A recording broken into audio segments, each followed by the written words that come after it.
Yoweri Kaguta Museveni ni perezida wa Uganda kuva mu 1986 kugeza ubu. Yavutse tariki ya 15 Nzeri mu 1944, avukira mu karere ka Ntungamo mu burengerazuba bwa Uganda. Avuka ku babyeyi babiri aribo Amos Kaguta ndetse na Esther Komunekanganzi. Amazina y'ubwenegihugu yitwa Yoweri Kaguta Museveni Tibuhaburwa. Museveni yize amashuri abanza muri Kyamate, agisumbuye ayiga muri Mbarara High School ndetse na Nari School. Uyu mugabo yize muri kaminuza ya Dar es Salaam muri Tanzania, aho yize politike n'ubukungu, maze abona impamyabumenyi ya Bachelor of Arts mu 1970. Muri kaminuza yashinze ishyirahamwe ry'abanyeshuri ryitwa University Student African Revolution Front. Akaba yarayoboye itsinda ry'abanyeshuri bajya mu gace k'abarwanyi ba Frelimo muri Mozambique, bahawe imyitozo ya gisirikare. Mu 1972 Museveni yafatanyije n'abantu batandukanye bava mu bihugu bitandukanye aha mu kugerageza kugaba igitero ku butegetsi bwa Perezida Idi Amin, ariko igitero kiburizwamo. Mu 1973 yashinze umutwe w'abanyepolitike witwa Front of National Salvation. Uyu wari ugamije kubafasha guhirika ubutegetsi bwa Idi Amin mu 1979. Nyuma yaho Museveni yagiye mu buhungiro muri Tanzania, aho yashinze umutwe w'ingabo witwa National Resistance Army cyangwa se mu magambo y'imine NRA. Uyu mutwe washinzwe mu buryo bwo gutangiza intambara yo guhirika ubutegetsi bwa Milton Obote mu 1981. Mu 1986 NRA yaratsinze, maze Museveni atangaza ko ari perezida wa Uganda. Museveni yabaye perezida wa Uganda bwa mbere mu 1996. Aha yatsinze amatora ku majwi 75.5%. Yongeye gutorwa kuyobora mu mwaka wa 2001 na 2006 ndetse na 2011 na 2016 ndetse no muri 2021. Ariko buri matora yagiye abonekamo ibibazo by'imyitwarire idahwitse, harimo ibyaha byo gutera ubwoba, kugambanira n'ibindi. Muri 2017 habayeho amavugurura y'itegeko nshinga akuraho ihame ryo kuba perezida atarengeje imyaka 75, bityo Museveni abasha kongera kwiyamamaza. Politike y'ububanyi n'amahanga wakwibaza uti bimeze bite? Museveni yagiye ashyigikira imitwe y'abanyepolitike mu bihugu bitandukanye, barimo Laurent Kabila muri Repubulika ya Demokarasi ya Kongo ndetse n'imitwe itandukanye.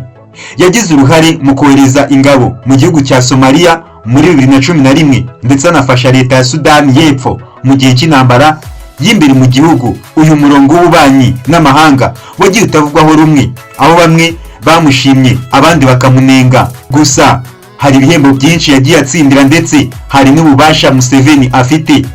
Museveni yahawe impamyabumenyi zitandukanye, zirimo impamyabumenyi ya doktora mu mategeko muri kaminuza ya Dar es Salaam muri Tanzania muri 2015, impamyabumenyi ya doktora mu mategeko muri Makerere University muri Uganda muri 2010, impamyabumenyi ya doktora muri Divinity muri Latin University of Theology muri Leta Zunze Ubumwe za Amerika muri 2007. Nanone uyu yahawe ibihembo byinshi bitandukanye, birimo igihembo cyitwa Order Prayer Giloni yahawe mu 1988, igihembo cyitwa Grand Color of the Order of Independence yahawe muri 2017, ibihembo birimo Grand Cross of the National Order of Merit yahawe muri 2018, ibihembo birimo Chief of the Order of the Golden Heart of Kenya, ibihembo birimo Order of the Republic of Serbia Second Class, ibihembo birimo Grand Cross of the Order of Good Hope, ibihembo birimo Member of Order of South Africa.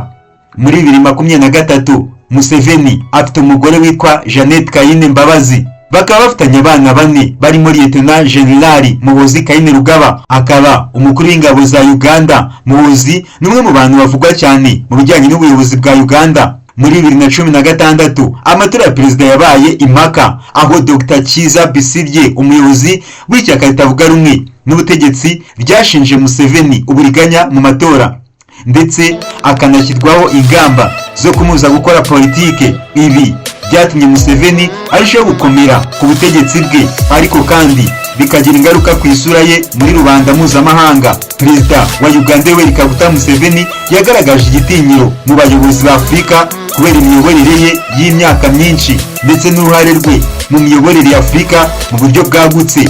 Hari impamvu nyinshi zituma abantu bavuga ko afite igitinyiro ku rwego rw'umugabane. Aha hakabamo imiyoborere y'imyaka myinshi. Museveni amaze imyaka 40 ku butegetsi, akaba ari umwe mu bayobozi ba Afurika bakomeye kandi bafite uburambe. Iyo migabo n'imigambi ituma benshi bamufata nk'umuyobozi uhamye kandi ufite ububasha bwo guhindura politiki no kugenzura ibihe bitandukanye. Ikindi harimo ibindi bituma aba umuntu ukomeye, harimo imyitwarire mu bikorwa bya Afurika. Museveni yagiye yerekana uruhare rwe mu guhuza abayobozi ba Afurika no kugaragaza ubushake bwo kubaka umugabane. Uyu afite uruhare rukomeye mu mishyikirano hagati y'ibihugu bya Afurika ndetse no mu rugamba rwo kurwanya ubukene n'umutekano muke muri Afurika. Ibindi bituma aba umuntu ukomeye harimo uruhare mu miyoborere n'umuryango wa Afurika yunze ubumwe (AU).